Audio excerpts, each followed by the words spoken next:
So the APC has kicked off, you might say, its campaigns. Now, there have been issues around the composition of the campaign council, the presidential campaign council, but all eyes will be on that manifesto document, the 80-page document, which was tagged Renewed Hope 2023. So let's not take too much time tonight. Let's dive into that document and a lot of issues that have been brought up. More importantly, what it means to you, how that might influence your decision in the coming months in the build-up to the 2023 presidential election. We're joined on the program tonight from our Abuja studio by Senior Advocate of Nigeria. He's the Chief Spokesperson of the Tinubu Presidential Campaign Council.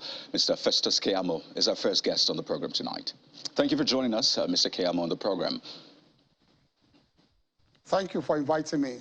Well, this is a document that has been anticipated for some time, Renewed Hope 2023. It's called the Action Plan for a Better Nigeria. Just give us well, I see you're holding it. Give us a backstory. Who is the brain, or who are the brains behind this document? Well, thank you very much. Just to also adjust your introduction a bit about our document. We have called it an action plan, not just a manifesto. And we have done so, we have used that phrase advisedly, because we have gone beyond the ordinary and the cliche and the usual sound bites of manifesto. What we have done is to produce a document that does not only show our intention, but actually outlines the way we want to achieve those intentions. And so we have gone beyond all these other parties that... Well, that's the same definition of a manifesto, Senior Advocates. It's the same definition of a manifesto. No. Well, it is not. I will tell you. It is. A manifesto is a written statement declaring publicly the intentions, motives, and all of its views. So essentially, you have declared your intentions, your plans, and policies. So that's what it is. Perhaps you just want to use another term, but please go ahead. Well, but I'm just telling you why we use it advisedly. We want to take it just a niche further to show that we also have outlined the ways and means by which we want to achieve those objectives. But, you know, beyond that, you can see that this document, like we explained to Nigerians over the last few weeks, we have gone through several layers of consultations, several layers of, you know, inputs by various stakeholders. And so Asiwaju is it's a candidate that likes to carry everyone along.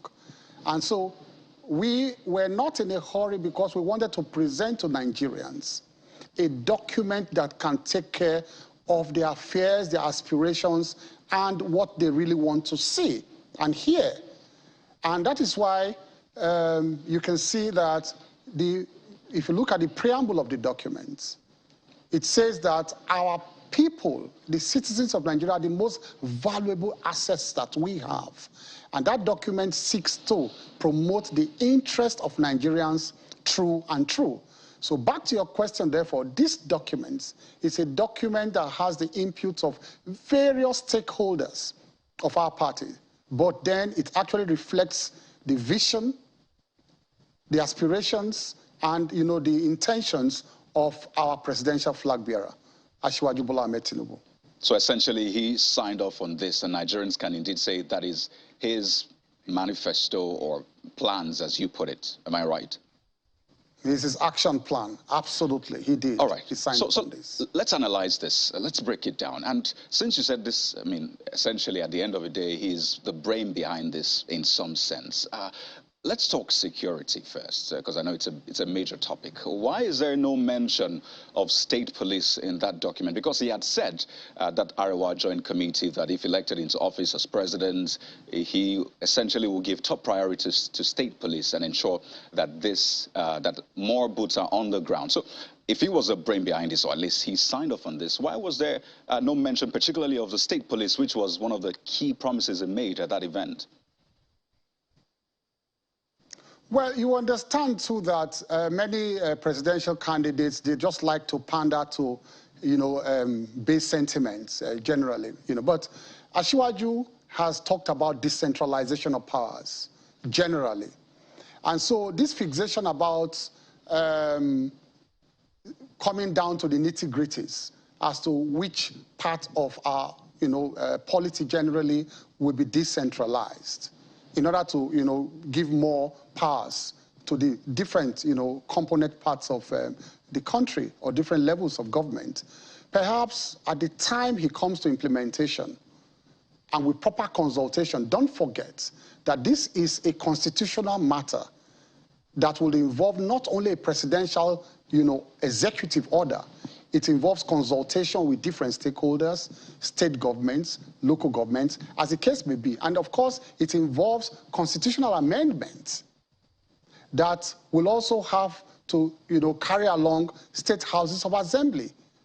So it's not a situation, it's not a case where a president sits down, deceives the Nigerian people, or a candidate sits down, deceives the Nigerian people to say, I will do this and I will do that. It involves, and like he said in this document, a lot of consultation with the other branches of government that have the constitutional powers to carry out such reforms. Right. And by the time you take the pulse of Nigerians generally, and if that is what Nigerians want, that is what Nigerians want, we can't sit down in a campaign and assume that that is what Nigerians actually want. But if that is what they want, you can be sure that he will lead the way in that regard. So specifically, so that we can just get something particular from this, which do we hold on to? The statement he made at the Arawa Joint Committee that he would prioritize and essentially give top priority to state police, or the words of this document that just loosely speaks about decentralization? Which one do we hold on to? Well, both are virtually saying the same thing. And if he says that, what he said at the Arawa, forum is virtually the same thing, because if you want to also do state police about decentralization of powers too. So therefore, when a candidate tells you that he will, lead the way, it's also an indication that he will also be in consultation with other levels of government and other, branches of government that have the constitutional powers, to carry out such functions. But then don't forget too that the issue of security in this document goes beyond that. There are more fundamental issues regarding security that he talks about in this document. For instance, he talks about raising a battalion to tackle terrorism. Because terrorism is just an emerging threat in our nation. The type of terrorism we are witnessing now, we have not witnessed it before. When we came in 2015, the type of threat that faced the nation was the threat of Boko Haram. And so as that threat begins to diminish, other threats are emerging, kidnappings and terrorism in other parts of the country. And so that, of course, you will know that is what he will turn his attention to.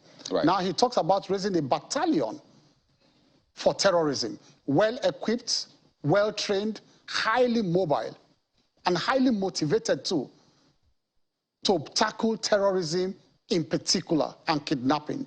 Now, that is an innovation in this document. Right. That he has mentioned. So there are more profound issues in this document regarding security. Okay, we'll explore that, Senior Advocate. Aerial but just so we're sure what to expect, are you saying that he will prioritize state police? Just so we get on with that and move on to other things. Will he prioritize state police? It is an admixture of what is this document and the sound bites you have heard from him before. Okay. So is that yes or no? Will he prioritize what is in this police? Document and what he has said before? He will prioritize consultation with other levels of government on that issue. He will prioritize consultations. All right. So, I mean, at least we get your point on that. But let's talk about that anti-terrorism battalion. And yes, it's in that document. In fact, it speaks about improving salaries just right next to that and the welfare of security operatives, essentially. And the question now will be, where will the funds come from? And let me give you a background, really. So we're planning to spend about 13% of our budget on defense in the coming year, 2.74 trillion. In this current year, we're spending 2.29 trillion. For next year's budget, we're looking at a 10 trillion naira deficit. For this year's budget, we're looking at close to 7 trillion naira deficit. So clearly, the gap is widening. And if you're in this government, you know how difficult it has been to raise revenue. So where will the funds come from? Well, you've asked a very important question, and this question cuts across the entire, gamut of the document. Now, raising revenues is a very profound issue that he talks about throughout the length and breadth of this document. One, he talks about diversifying the economy, because our economy over the years has been a mono economy. It has been an economy that is based purely and mostly, on oil revenues. But then we have begun to see changes now, even with the Buhari administration, where agriculture contributed about 24% to our latest GDP. And of course, it continues to grow. Now, he talks about expanding that front of our earnings. He also talks about tax reforms, in the sense that, he's not going to increase taxes. And so this document protects the poor, in the sense that it says, when you have an economy that's facing challenges, it is counterproductive to actually increase taxes. What he wants to do is to use technology and also other forms of effective, collection system to collect what we are even entitled to in the first place. Because you see, the problem with taxes is that you think that, many governments in the past have always rushed, to increase taxes when we are faced with shortfalls of revenue, whereas we are not even collecting what is due to government. So what we need to do, like he did in Lagos, when he raised the revenues of Lagos from about 700 million per month to about, right now, about 51 billion, is that he just opened up other vistas where they were not collecting taxes. And by opening such fronts and plugging leakages here and there, he raised the revenues of Lagos State. That's the kind of deftness he wants to bring to the presidency. And so we should be rest assured, especially those in the middle class and, of course, the very poor, that they will not be burdened again by heavy taxes. So we are going to get revenues from that if we optimize tax collection. And, of course, he talks about blocking the leakages in terms of oil theft that we have been facing, in the country over the years, plugging those, leakages, and then ramping up production. We are not optimizing our OPEC allocation. Right. We'll also get to that, Senior. I'm just mentioning all of them. So we can lay these issues bare. Yes. I understand. We'll still come to them. Yes. It's an 80-page document, very comprehensive, some might say. No, I'm talking about all the avenues of the raised revenues. Yes, I know. So we'll get to that. But still on that raising revenue for security, because it's been a major issue. We want to fight security, but then we're faced with lack of revenue, at least the funds, hard cash, as they say. If these ideas, solutions are viable, why are they not being put into use for this administration? It's very simple, because some of these things you need to lay the foundation first before you now begin, because at times broad-based reforms, at times, without, taking into cognizance the multiplier effects and the time it takes to implement these reforms should be taken into consideration. For instance, why do I talk about broad-based reforms? I was going to talk about the phased removal of subsidy. All along, this government had known for more than 2-3 years that subsidy has to go. But then, did you expect the Buhari administration to remove the rug under the feet of Nigerians, in one fell swoop? So these are things that are going to be gradually implemented. Now, you also talk about why is this government not doing it? This government is doing it already. Asiwaju is only going to ramp up efforts and take it to the next level. I talked about agriculture, for instance. Agriculture is contributing about 24% to our GDP now. Now, that has never happened before. In terms of our non-oil exports, yam, cocoa, and all of that now, they have gone up significantly. So this government has started raising revenues outside oil. What this document now says is that it's going to redouble those efforts. If you look at the preamble of this document, there's one phrase that was used significantly there by Asiwaju. He said, standing on the foundation laid by this government. So he's not going to break away as if, well, these efforts have not been put in place before, this foundation have not been put in place. He clearly says that they're standing on the foundation laid by this government. And that's the connection we are looking for, the connection between the Buhari government and the incoming, by the grace of God, Tinubu's government. He wants to build on the foundation, especially in critical areas where this government has succeeded.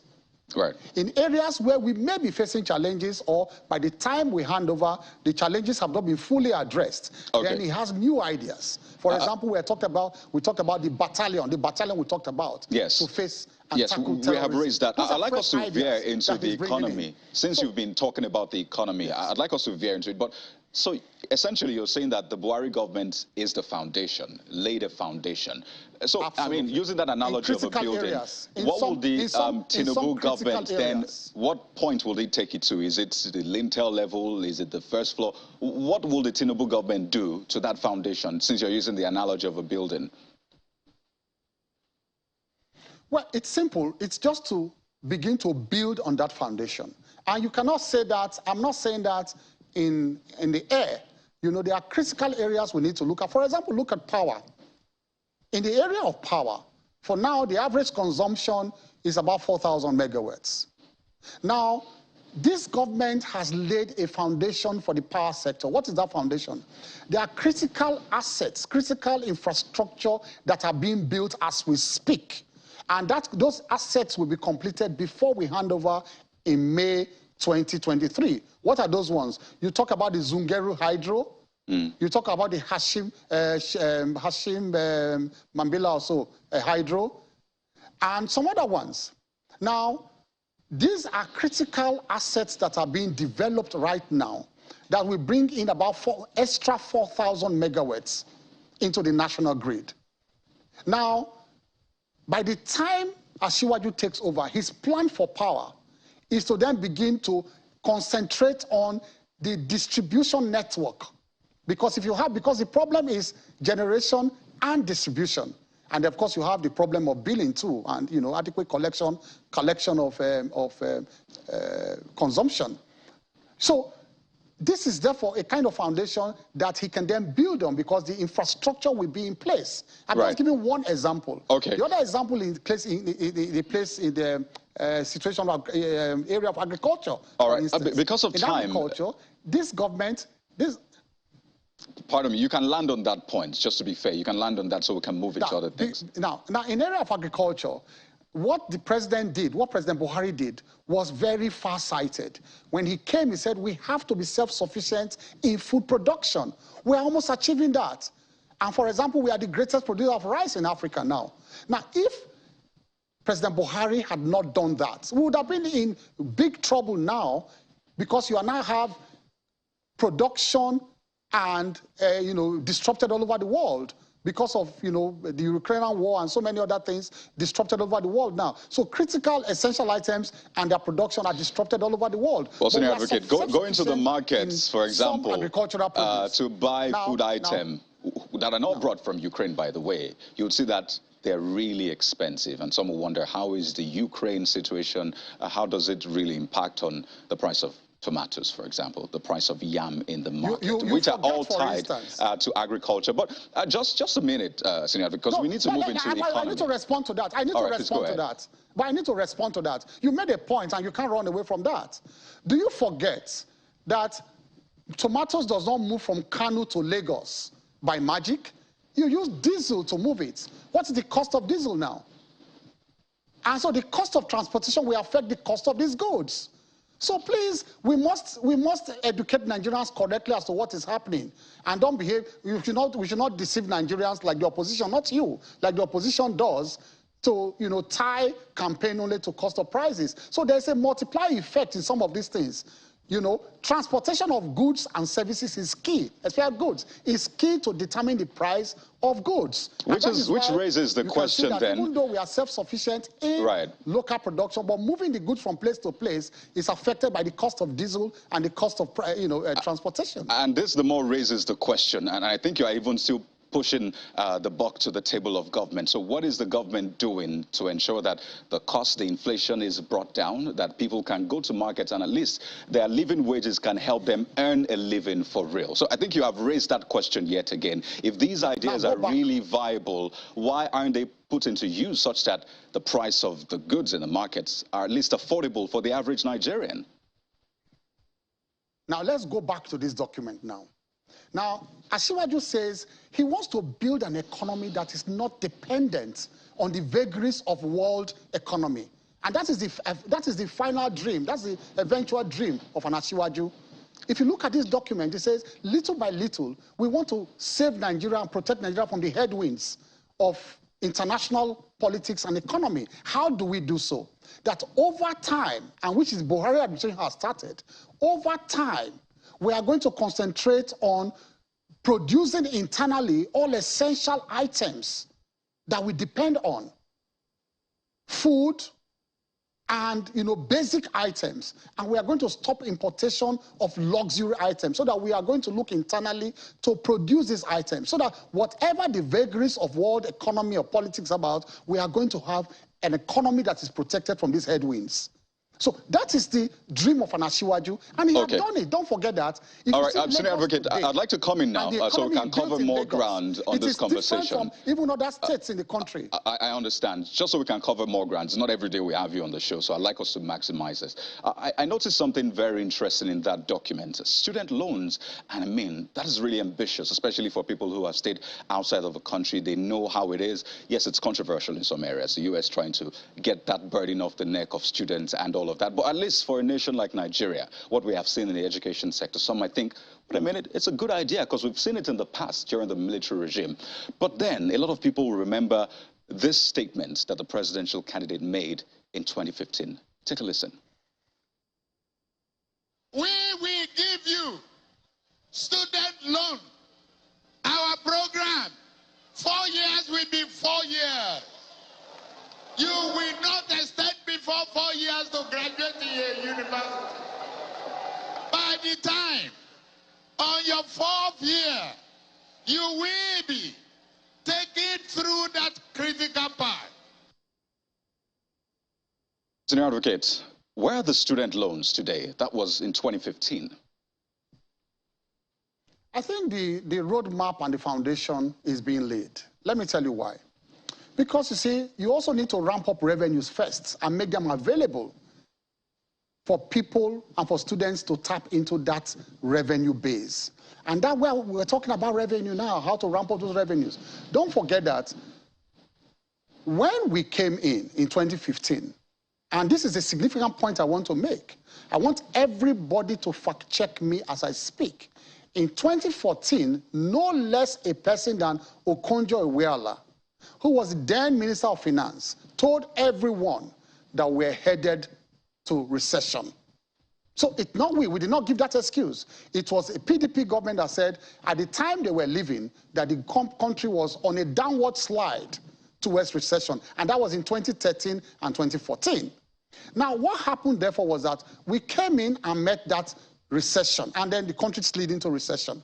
But because of the deftness of the handling of the economy, we came out of the recession faster than even the IMF predicted. And also the second recession, we came out faster than they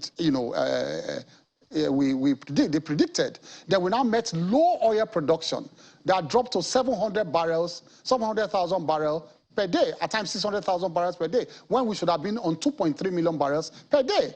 We met those problems on the ground. So there was a problem of revenue, but the dream remained alive. The dream to fulfill these promises are still alive today as we begin to ramp up our revenues and rescue the economy from where PDP left the economy. And that is where we are now. So you can see that a couple of issues. The sound bite. Right. The sound bite you just played now shows the... Yes, go ahead. You can land quickly just because of time. You said it shows the... The sound bite you just showed now is a further promotion of our candidate because it shows his consistency of thought. All right, so let's break it down. He talked about it then in 2014. Let's break your response down. He's talking about it now too. Right, so let's break your response down. Thoughts. You said that the former Minister of Finance said in 2013 that there was going to be a recession. Your candidate made that statement in 2015 January, being aware of those statements made that Nigeria was getting into recession. Yet he made that promise to thousands of young people, in fact, maybe millions who were listening at that time. So that's on the one hand. So if he made that promise at that time, it's almost 8 years now, no students loan. What is the assurance, really, that the one he's making now, that in 7 years to come, there will be a reality. And you said that your government meant 700,000 barrels of crude at that time. Well, that is not true, at least according to the OPEC figures. This government was doing, as at May 2015, was doing between 1.6 million and 1.9 million barrels per day. By the end of 2015, production dropped. Go and fact check me. End of 2015, early 20, there was disruption in production in the Niger Delta region. So everybody can fact check me. It dropped. You said it dropped to 700,000, and I'm giving you the figures of what your government meant when you came in. 1.6 million, 1.7 million. In fact, the price of crude at that time, when your candidate said he was at the lowest, was about $60-something. Not at the lowest. The lowest has been $25 in the 20 years that we've seen. So, well, I'm telling you to fact check me that when we came I just did. That when you came in, it wasn't $700,000. But you were saying May. You are mentioning May 2015. And I gave you June as well. June was 1.7 million. And I'm telling you that. That's when you came in. If you're not taking May, I'm giving you June. Yes, so June is 1.7 million barrels per day. Yes, yes. When do you plan your budget? When was our first budget planned? Our first budget was a 2016 is budget. Pointedly at the statement you made that you made $700,000 per barrel. Sorry, 700,000 barrels per day. It dropped. No, don't misquote me. When we took over, it dropped to 700 because of disruption of production. And I want everybody to fact check you and I. I just did. I just gave you the figures when you came in, but in order not to belabor the point. I'm telling you that the budget. Look, listen. The first budget we planned was a 2016 budget. And that 2016 budget was based on $700,000 production. And oil price based on $30-something per barrel. That was the first budget we planned. So that 2015 was not our budget. Okay, so you're essentially shifting it from when you came into government to when you planned the budget, because your statement was we met 700,000 Well, I'm not shifting it. You are the one shifting it, because no, those were your words actually. No, earlier you are the one shifting it. You are the one shifting it. You are the one shifting it because essentially our budget when we came in is when we planned our budget. Our budget was based on 700,000 barrels per day. And production and oil prices had dropped to about $30-something per barrel. Go and check. Well, based on the statements you made, I at least gave you the facts on ground. But the point also is that he made that promise then that you would have student loan, and he was specific. I mean, yes. And you listened to him. So if it didn't happen when he promised then in 2015, this is 2022. It looks like it won't even happen anyway. How are we sure that we can hold on to his words this time around? Because we're not talking about a situation where we had laid a foundation to the point where we are going to now have more revenues. And the pathway to have those revenues have been clearly laid. You cannot meet those demands or those expectations without revenues. And I just told you that the vagaries of local disruption of production and international headwinds that we had to face disrupted revenues. So it's a matter of fact. I'm stating. All right. So, I mean, just to be fair, Senior Advocate, will he be apologizing then to Nigerians for the promise he made that has not come to fruition? No. Do you have to apologize to perhaps force majeure? When you have a force majeure, you don't apologize. Those are force majeure. Well, I think a lot of people will say at least it's as a leader who made a promise to people. I mean, it's only fair to say, well, we promised this, but we apologize we couldn't do it because of these reasons. Because, I mean, you respect the people. Hold on. Let me first of all ask you, do you know what they call force majeure in contract law and law? I imagine that's a rhetorical question, Senior Advocate. No, it's not rhetorical. Let me explain what force majeure means. Even when two people are in a contractual obligation, I think we all do. The question is just basically... But you're interrupting me. No, because of time. I think it's actually a general term that a lot of people understand. You cannot ask something and run away. I'm not running away. It's because of time. My question was, would he apologize to Nigerians? And you didn't answer the question. I said when you have a force majeure, I said when you have a force majeure. So essentially, he doesn't need to apologize. Contractual, you don't even need to. You are not. All right, no problem. Noted. I said when two Noted, people Senior are in a Advocate. contractual obligation. I'd like to ask you one more question happens, because nobody's of time. liable to the other. Well, you are not listening to me. I apologize. You've answered the question. I just need to ask you one more. No, you have not answered it. Well, you've answered that question.